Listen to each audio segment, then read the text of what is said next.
Hello?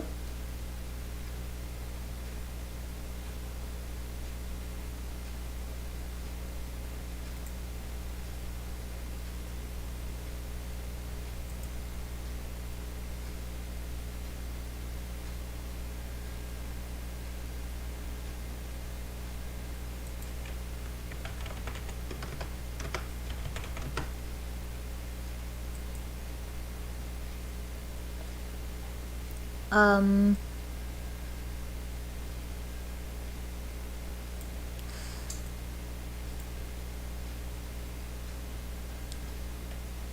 Hello everyone. I don't know if this is on live stream or not. I believe it is, so you can try to comment down and I can try to see if I have like my my live thing up right now. Oh yeah, there we go. I'll just quickly go to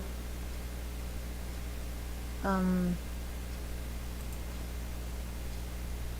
live stream dashboard. Oopsies.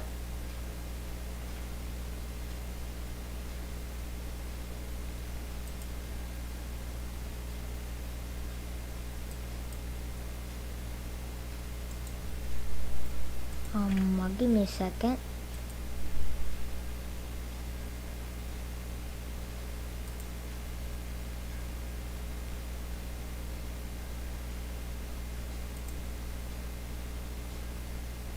Yeah, I think this is what I needed.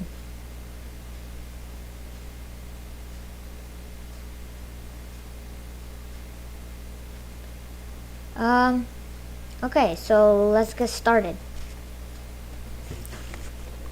So basically, for chapter 4 to 6 in geometry, we're gonna be kind of reviewing that a little bit. So let's get started. I don't think I'm gonna go through every problem because this actually took me a while to do.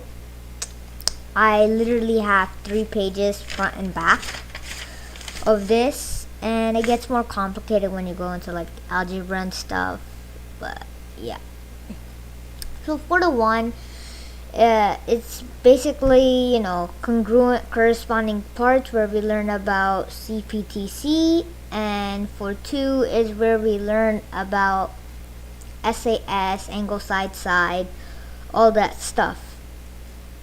So there's one problem here, CDEF.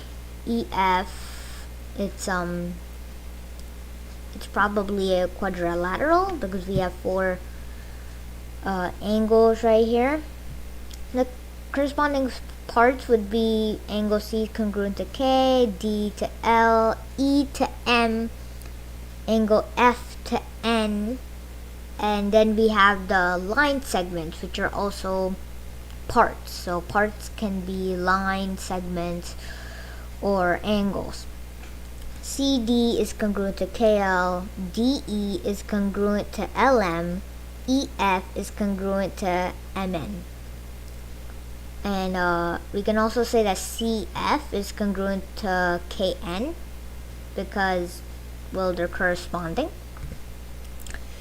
Next problem is if UVW, which is this one right here, is congruent to EFC. So this one, what is the measure of FEC?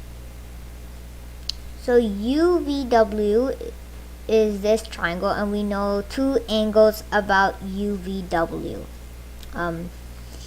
So since the triangles are congruent, then that means that the angles should also be congruent. We just need to figure out which angle is congruent to which angle. So the question asks us FEC, which is this angle, and we can say that it's angle E, and angle E is congruent with angle U. So angle U is 51. So angle FEC will be 51. We can see here it's 51. 3, suppose it is given that Angle C is congruent to angle B. I should actually annotate. So angle C is congruent to angle B. Angle D is congruent to angle A. Should probably put like another curve there. AE, so this one, and BE are congruent. CE, double one, is congruent to DE. Does that prove that the triangles are congruent? So let's see what we have here. So we have two triangles, CDE and AEB, and we want to see if they're congruent. We know two angles, and we also kind of know this angle because vertical angles. So we have three angles, but AAA is not a postulate because we kind of need to know a side.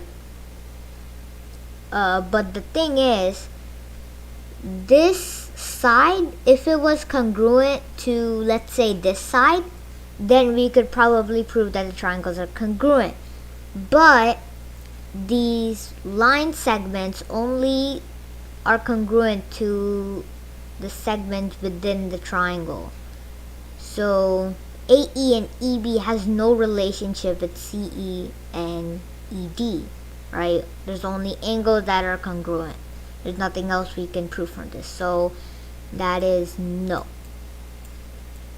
They don't really have congruent sides up. It also says here. What other information do you need to prove GHK is congruent to KLG by SAS? So we have these two are congruent. Also, I could tell here that, you know, reflexive angle GK is reflexive. And remember, it says SAS, so we can't put anything about any other postulate. So SAS side, angle side. So we need an angle here and probably here in order to prove that they are congruent. So that's that. So you can just say that, you know, this forms side angle side, so you just need that angle. Or you could also prove it that I actually mentioned this in my notes, that you could also make this line parallel to this line, and that will create alternate exterior angles. This is our transversal right here, and we would have interior angles. This one would be equal to this. So that's another way to prove it. I'll erase some of that so it'll be easier to see. Or you know what, we can just leave it. Would you use SSS or SAS to prove the triangle is congruent? If not enough information, congruent by SSS, write down information, explain your answer. So it's asking us if we would use SSS or SAS. We can use both. We can prove these triangles right here are congruent, but we need to know what postulate we can use to prove that they're truly congruent. So we know this is congruent to that. This is congruent to this side. We can also say that this side right here is reflexive to itself, so it's congruent to itself, and we have side, side, side, side. So we would use side, side, side. That's what we use. And we would explain our answer by saying that this is the reflexive side. And I don't really see how you could use SAS. Yeah, I don't see how you could use SAS. Unless if you prove this is a parallelogram and you have something within those lines, then may prove it's with SAS. But for now, the basic logic here is we can prove it by SSS. So, give me a minute.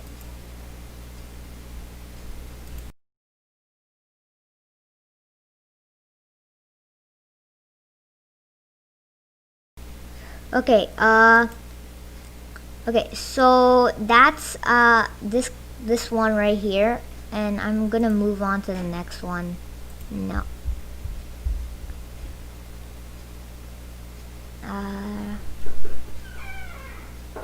Oh no, wait, hold on.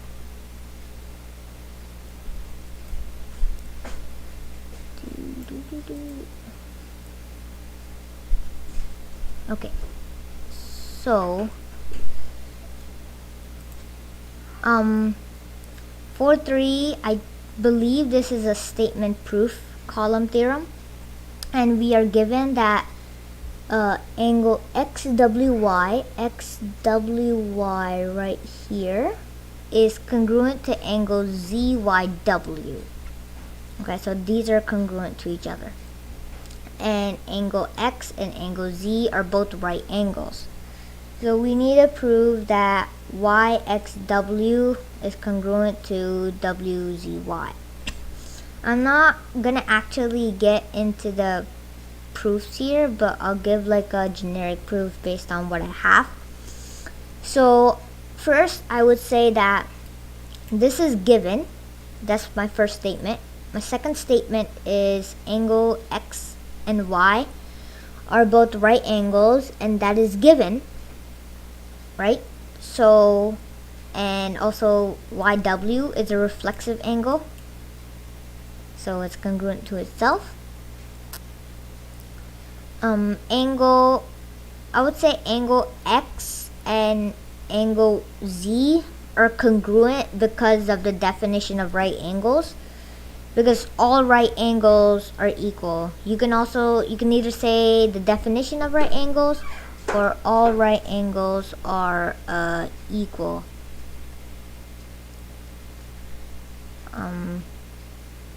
So yeah, and do you understand which of are the triangles congruent? So what we have here is AD is congruent to BC, and we have angle CAB is congruent to ACD. And we can also kind of show that this is reflexive because it's congruent to the same thing. And we only have SSA. So SSA is not a thing unless if there's right angles, so we cannot prove that they are congruent. So my answer would be D. And this one. Wait, do you guys have any questions?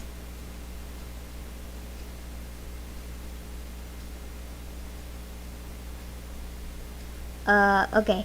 So, wait a minute.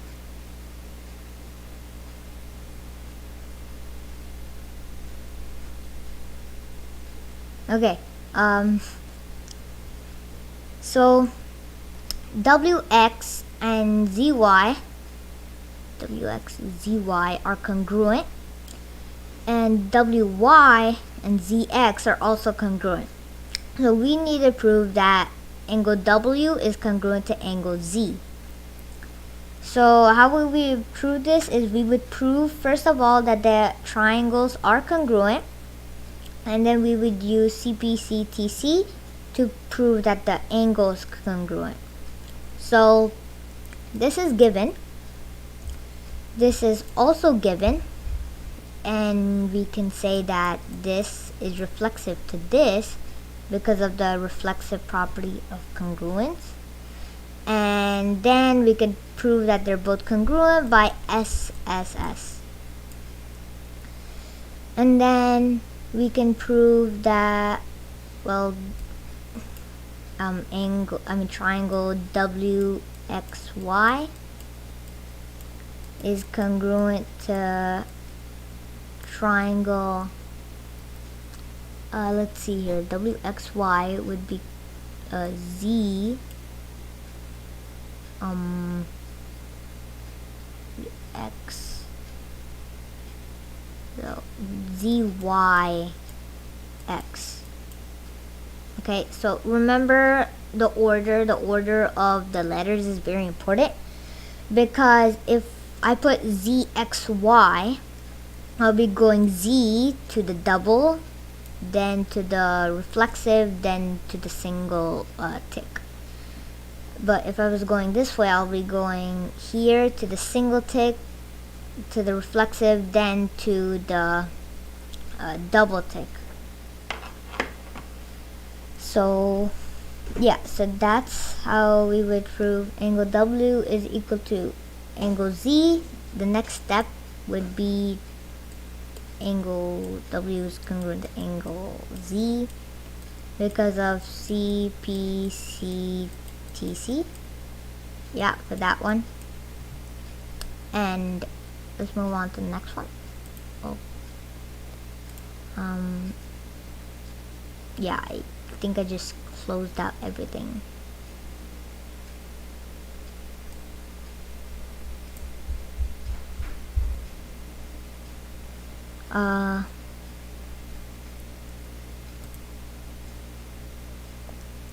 Okay, so for this one we have O and L. O and L is right here. Is congruent to MLN. So these two are congruent, and angle O and M are right angles. That's also given. We have to prove that LM is congruent with NO. So let's start here with our givens. So we are given that O and L is congruent to MLN. We are given that angle O and M are right angles. And we can also say after the statement that angle O, let's just say angle O and angle M, they're congruent because all right angles are congruent. So all right angles are congruent. And then the next step would be that Ln is reflexive to itself because of the reflexive property of congruence. So Ln is congruent to Ln. L and O, then I could say that L and O, this triangle right here, is congruent to NLM because of AAS. So this angle is AAS, so that is our congruency statement. Now we're not done here. We also have to prove that LM is congruent to NO. And that's pretty easy. We could just say LM is congruent to NO because of CPCTC. You could just take the congruent parts of congruent triangles are congruent. So we can move on to the next one. I do not know if you guys have specific questions or not. So I'm gonna check the chat.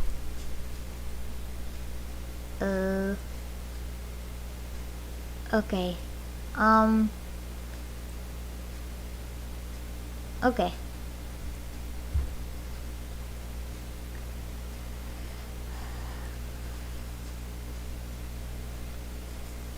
Okay. I actually want to know if like the students from my school have you guys done, like whoever is in summer school geometry, do you have any questions about any of this? I think I'm gonna skip to that first.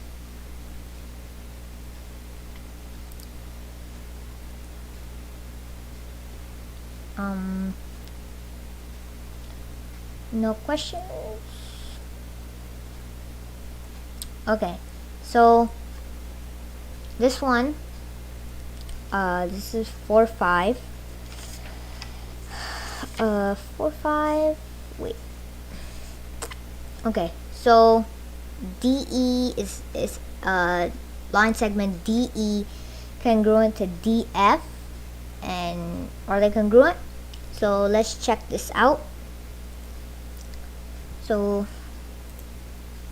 go here, and I can see that 58 and 61, we have those angles, so we can subtract, we can actually add them up first. So that would be 119, and then subtract from 180, and you should get 61. Okay, so if you got 61, that's angle F. Angle F would be equal to 61 degrees. Now, the question is asking if angle DE, segment DE is congruent to segment DF.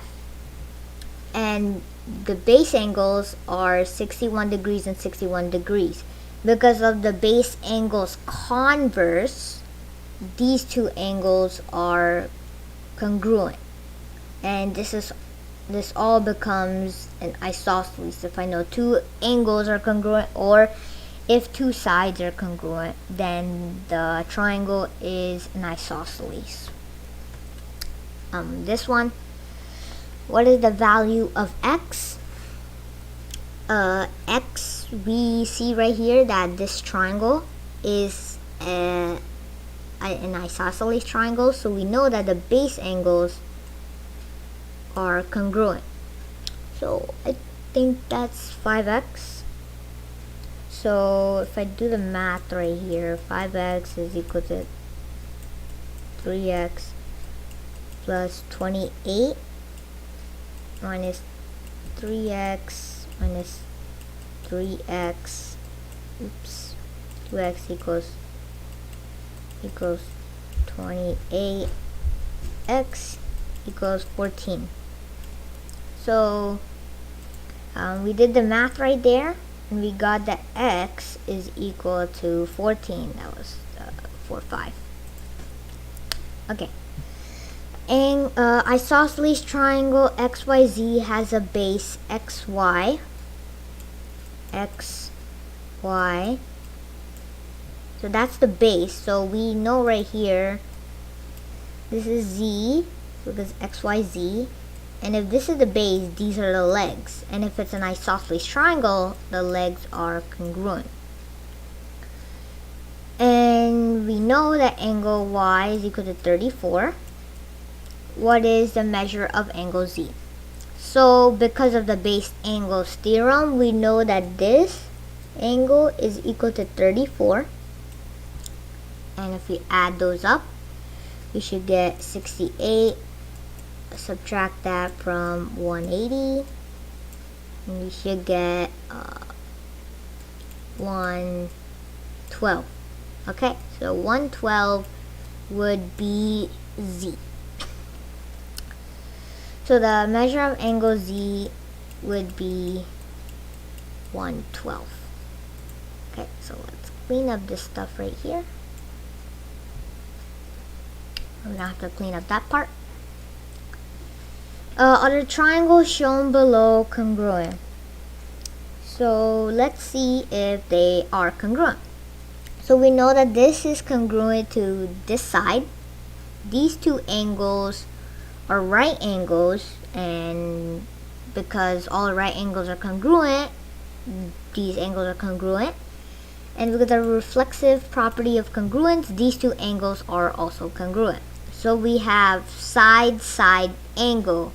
But since that angle is 90 degrees, the way these triangles are congruent would be through HL. Because this is 90 degrees, and we have hypotenuse and leg. right triangle. Do you understand? Given ON is congruent to ML, LP is congruent to PN, angle OPN is a right angle, prove that OPN is congruent to MPL. So, what can we see from this, whatever we have here? So, OPN is a right angle, and we have a pair of intersecting lines, so we can prove that this is also a right angle because of the vertical angles theorem.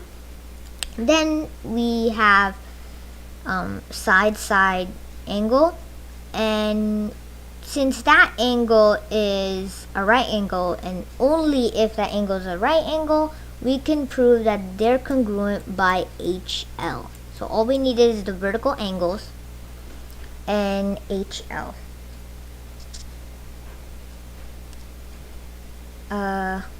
Okay.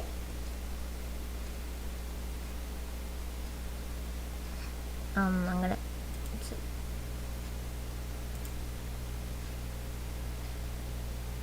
This takes me some time. I'm wondering if you guys have individual questions, whoever's watching.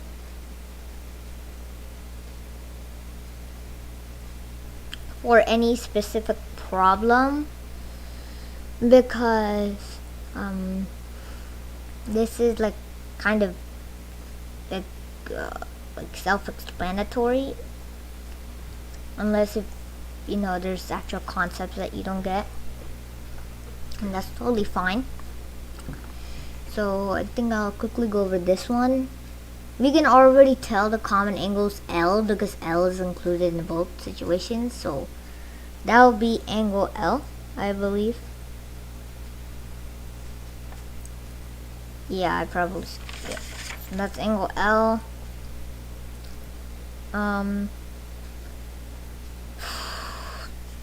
This is 4-7. So we have RU is congruent to TS, V is the midpoint of RT, and US.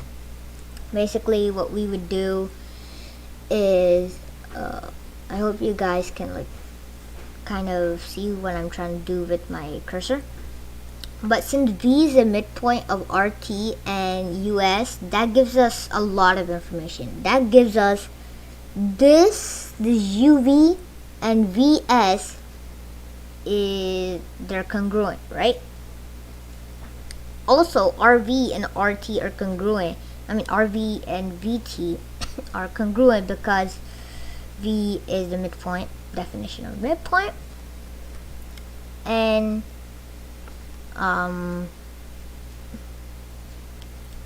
give me a minute here. RU. Oh, okay. So RU is congruent to TS, and this segment is RV is congruent to VT, US is congruent to VS, because definition of midpoint, we can prove that these two triangles are congruent by S, this side here, and then SS. You could also prove this by SAS, and that would require you to go to a further step where these two are vertical, and you could go SAS.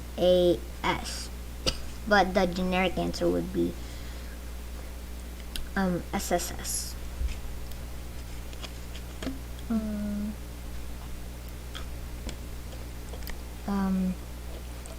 Okay.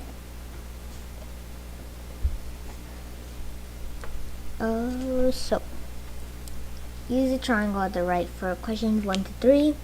What are the three pairs of parallel segments in angle ABC? So the three pairs of parallel segments is XZ and AC. Mid segments, it will also be YZ and AB. XC, AC, YZ is parallel to AB, and XY is parallel to BC.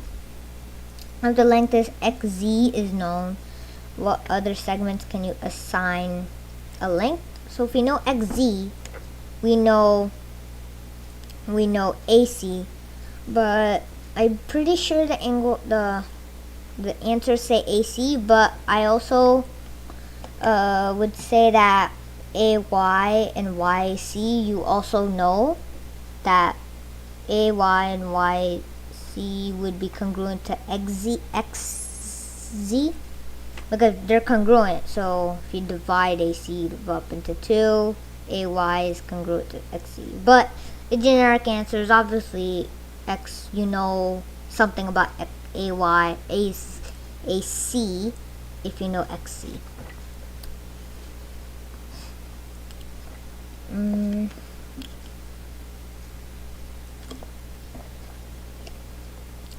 AX is equal to 3.5. YZ is equal to YZ would be equal to 3.5 also because of the mid-segment theorem, that this is the segment, this is the mid-segment of the triangle, and this would be parallel to this. So that would be 3.5. Do you understand? In MON, J, K, and L are midpoints. So you have to know that these are midpoints. Since they are midpoints, you know a lot of information about them. So I'm actually going to annotate. So they're basically the same annotation for this. Just that I'm just going to label it because it says right here. K.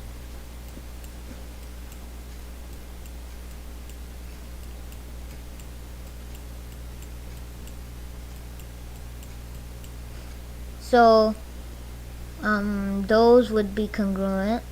These would be congruent. These would be congruent. That's what we know. JL is equal to 11. LK would be equal to 13. ON would be equal to 20. Great. JL is parallel to MN. LK is parallel to MO. JK is parallel to ON. What's the length of MN? MO and JK. So MN, which is this one right here, it would be double of this, which is 11. So that would be 22. Double of this. That's 11. Okay, so MO will be equal to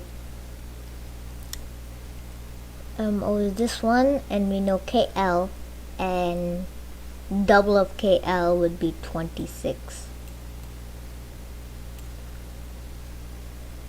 So now we need to know about JK. So JK, we know that this is equal to 20, so JK would be equal to 10. Oh, I wish I could scroll down here. Oh no. Yeah, I have to scroll down.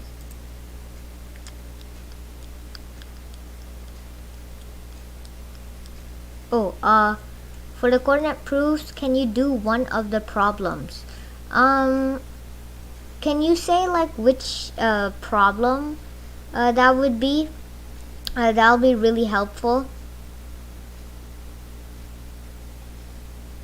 Coordinate proofs.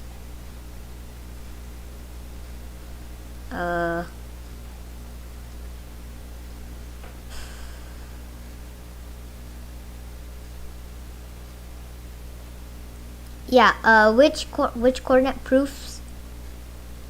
Can you give me like a problem I could do for coordinate proofs?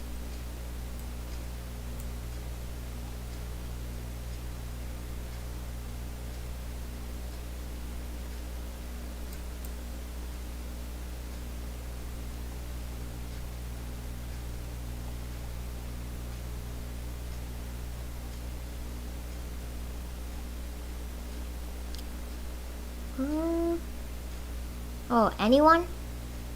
Let's see here. So with 5, 4, number 2, is that like one of them?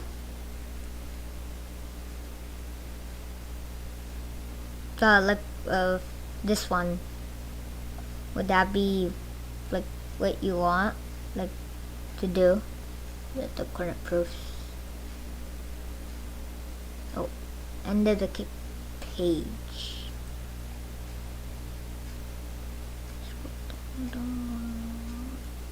This one?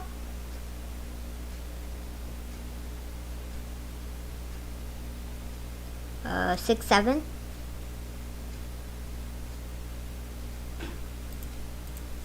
Oops. So, is it, oh no. Is it, 6, 7, number 1 or number 2?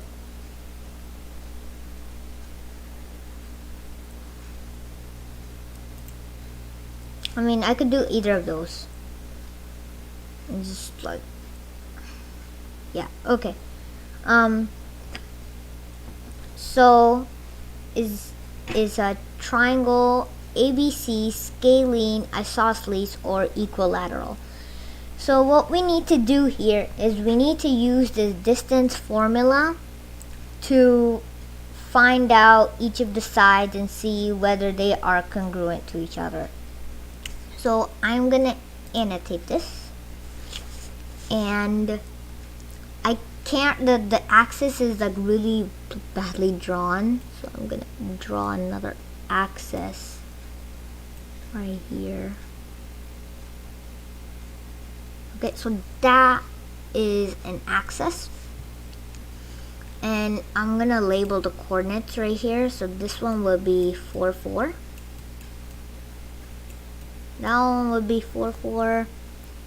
This one would be 2, negative 5. 2, negative 5. This one will be 1, 2, 3, 4, 5. Negative 5. Negative 5, comma 2. Okay, so that's the other point, and we want to find out the distance formula. So let's do the distance formula right here. So let's pick these points A and B. So we could start with the y, 4 minus 2 squared plus 4 minus 2 squared, 4 minus negative 5, which is 4 plus 5, which is 9. So I think I'll just do 4 plus 5, just instead of 4 minus negative 5. Just put that squared. Then I can put 4 minus 2 squared, which is 4. 4 plus 5, 9. 9 squared is equal to 81. So that means this length right here would be equal to 85. Okay, this AB length. Okay, now I'll clear that up and do another one. So I know that that is equal to 85, and now I'm gonna do AC. So we'll do the distance formula again. I made it bigger this time. The 2, negative 5, and negative 5, 2.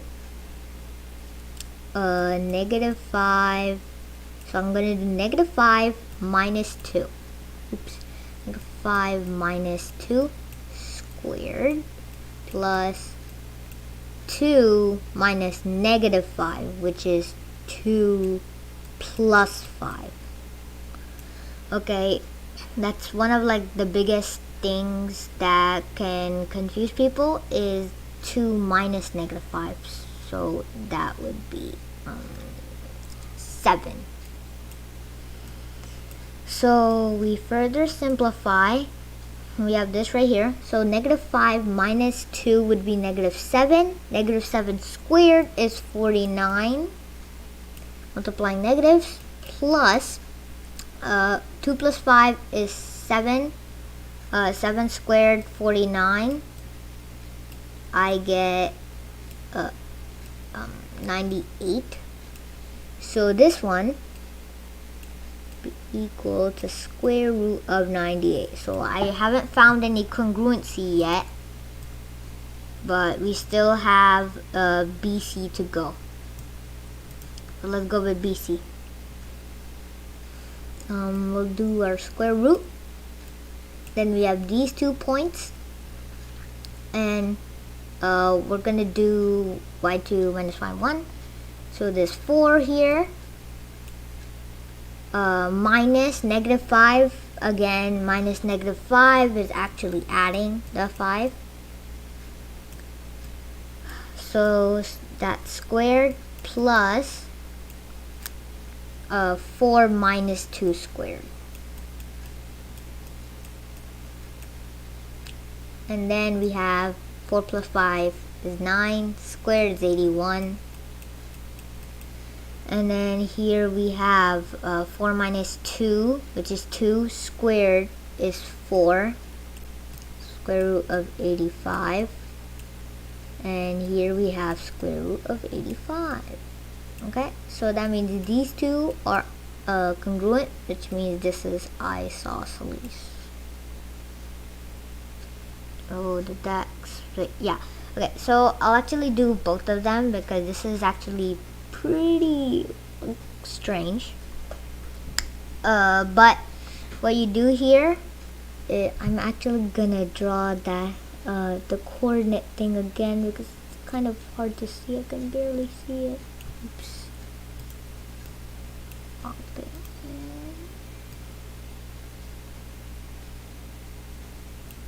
Okay, and this one. Okay, so that's our coordinate plane. Now this, we have to actually look at the problem and see what it's telling us. What is the most precise classification of the quadrilateral formed by the 4 segments containing the midpoints of the sides of the square?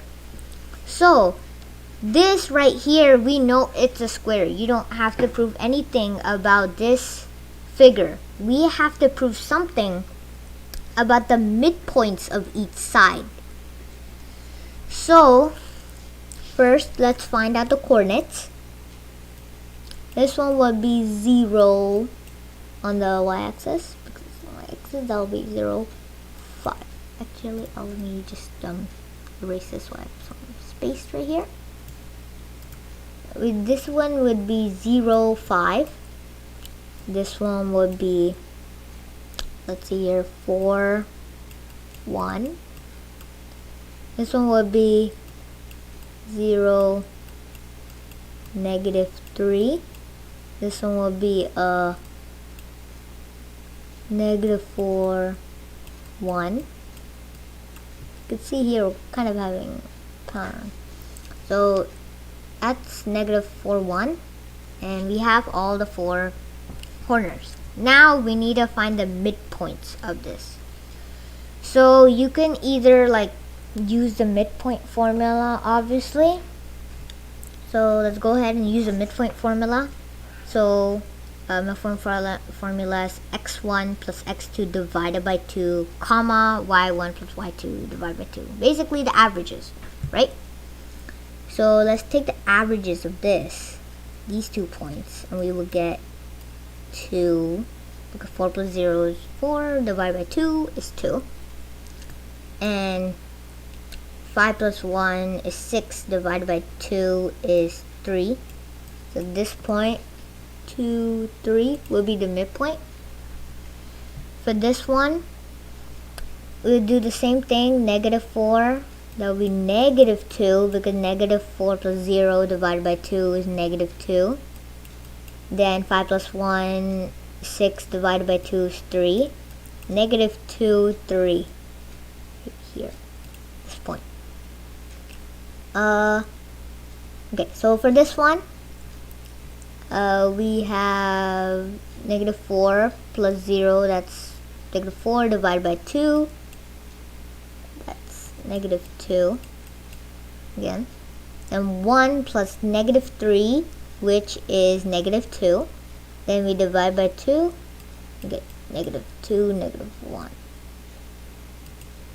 This one looks a bit weird because it's not like centered with the y-axis, so don't get confused with this, right? And same thing with this one. 4 plus 0 divided by 2 would be 2. 2, and then 1 plus negative 3, negative 2 divided by 2 will be 2, negative 1. 2, negative 1. There. Now, we need to know what this shape is. What is the precise classification of this quadrilateral formed by the midpoint? So right here, this is a square. But in order to prove that, we kind of need to see the slopes of the points. So this point right here is I believe this is negative 2, 3, and this one is 2, 3. Yeah, I think I'm gonna erase the corners, like the actual figures corners, so we can better see what we're doing here with the midpoints, because we're focusing on what the shape is and how to prove that. Okay, so this one right here is negative 2, 3. This one right here is 2, 3. So using the slope formula, we could see 3 minus 3, 0, 0 divided by negative 2 minus 2, which is negative 4, which is obviously 0. So this is y equals 0x plus 3, you could say. So that is y equals 0x plus 3. And when we have a 0x here, meaning this is our horizontal. So a square has perpendicular lines right here where they meet up at 90 degrees. So we need to prove that this is a vertical. You can just show that because 2, 3 and 2, negative 1, 2, 3 and 2, negative 1, they both go with x is equal to 2. So because x is equal to 2 is a vertical line, we know that horizontal lines are perpendicular with vertical lines, meaning this line right here forms a 90-degree angle with this line, and we could prove that with all the other corners. Now a square, it has congruent side lengths. We need to see if the side lengths are congruent. So we would usually use the distance formula, but we could also use there's this coordinate thing we did, like in chapter 1 or something, where we only had this number line thing, and we kind of have a similar because it's a horizontal line. There's no rise, right? So we can say that this is negative 2, negative 2, and this is 2. So negative 2 minus 2, and then absolute value of that would be negative 4. Absolute value of negative 4 would be 4. So the distance from here to here is 4. Okay, we can also say that about this. Negative 1. So this is negative 1, and this is 3, right? So if we do -1 minus 3, which is -4, the absolute value of -4 would be 4. So this is also 4, and then we go on to prove that each side is equal to 4. Each side is equal to 4. Horizontal and vertical sides are perpendicular, and therefore we have a square. So, no, I'm actually gonna go back and see the answers. I want to double check that I'm not saying anything wrong. Yeah, so it's very simple, the answer right here, no explanation or anything, but basically that's how you do it, right? So you find the midpoints of these 2 points, then you find the slope of this and the slope of this, and once you know that this line is y equals something and this line is x equals something, they're horizontal and vertical, so that means they form a 90-degree corner. And you could say that for the other pair of lines, so you have 4 90-degree corners. So did that explain it?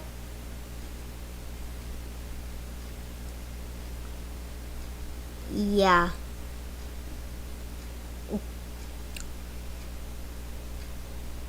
Okay, so I hope this live stream was helpful for you. I'm gonna like, please feel free to put any questions in the chat, and I'll be happy to answer them.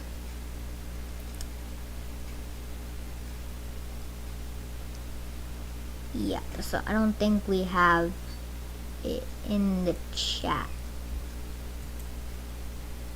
So I hope you enjoyed this live stream.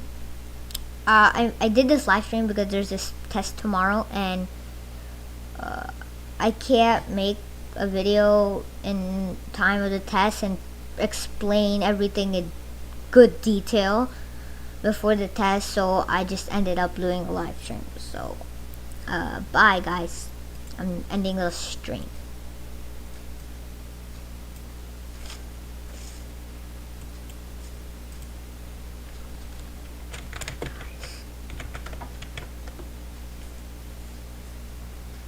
Okay.